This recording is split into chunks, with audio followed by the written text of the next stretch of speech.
हमारी खुदावन यीशु की अंजील मुक़द्दस मरकज़ के मुताबिक उसका 11वां बाब 11 से 26 आयत तक। और वो यरूशलेम में हैकल में आया और सब चीज़ों पर नज़र दौड़ा कर उन 12 के साथ बैतनिय्याह को गया, क्योंकि शाम का वक्त हो गया था।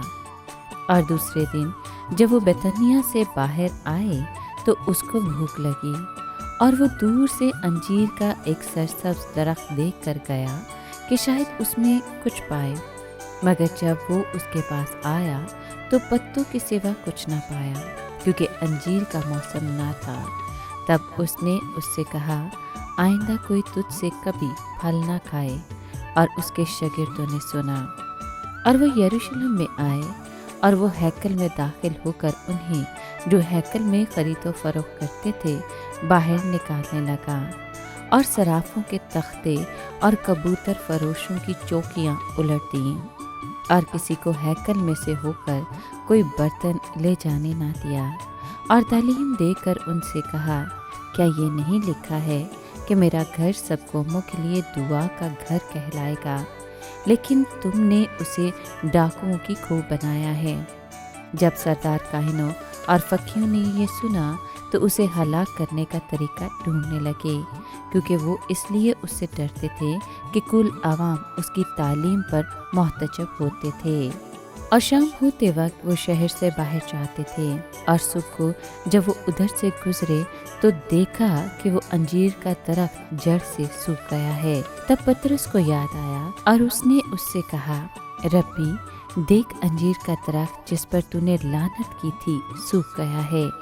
यीशु ने जवाब में उनसे कहा, खुदा पर ईमान रखो कि मैं तुमसे सच कहता हूँ कि जो कोई इस पहाड़ को कहे उखड़ जा और समंदर में जा पड़, और अपने दिल में शक न लाए, बल्कि यकीन करे कि जो वो कहता है वो हो जाएगा, तो उसके वास्ते ये हो जाएगा।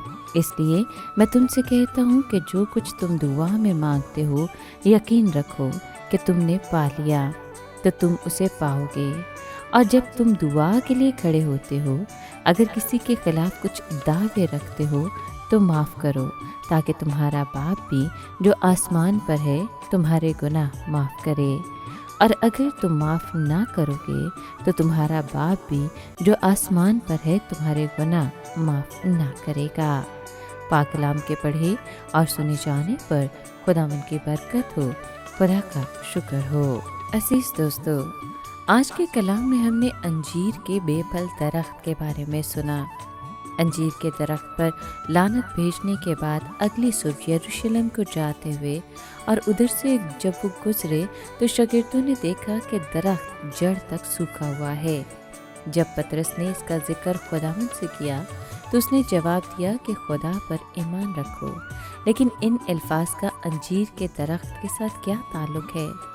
अगली आयत से पता चलता है कि यीशु ईमान की हौसला अफजाई कर रहा है कि ये मुश्किलात को दूर करने का एक वसीला है। अगर शागिर्द खुदा पर ईमान रखें तो वो बेफल होने के मसले का हल कर सकते हैं और पहाड़ों जैसी बड़ी मुश्किल को दूर कर सकते हैं। अलबत्ता ये आयत किसी भी शख्स को इख्तियार नहीं देती कि अपनी आसाइश और नामवरी की खातिर मौजज़ाना कुदरत के लिए दुआ मांगे। ईमान के हर काम का इन्हिसार खुदा के वादे पर होना लाजमी है।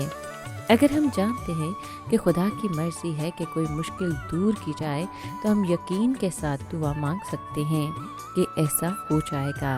बल्कि हम तो हर उस बात के लिए दुआ मांग सकते हैं जिसके बारे में यकीन हो कि ये खुदा की मर्ज़ी के मुताबिक है, जैसा कि बाइबल मुक़द्दस में ज़ाहिर किया गया है या जैसा रूह हमारे दिल में गवाही देता है।